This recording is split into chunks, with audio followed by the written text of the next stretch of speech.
فاسألوا أهل الذكر إن كنتم لا تعلمون۔ اب ذوالذیب ذل بدین سے جس کا تعلق ہے اس کا سوال یہ ہے کہ سالگرہ منانا اور جنم دن منانا یہ کیسا ہے اور اس دن مبارکباد دینا کیسا ہے؟ اس کا جواب یہ ہے کہ نبی کریم صلی اللہ علیہ وسلم اور صحابہ کرام رضوان اللہ تعالی علیہم اجمعین، تابعین اور تبع تابعین، بلکہ بزرگان دین سے جنم دن مبارکباد دینا یا سالگرہ منانا اس کا کوئی ثبوت نہیں ملتا۔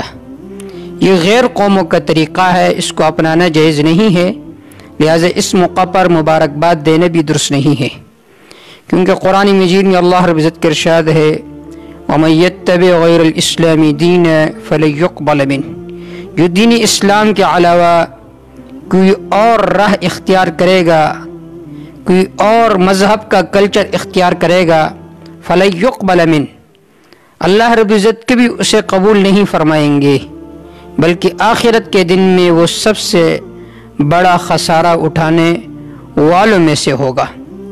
تو جنم دن کے وقت مبارکباد دینا، اسی طرح سالگرہ منانا، یہ شرعاً درست نہیں ہے۔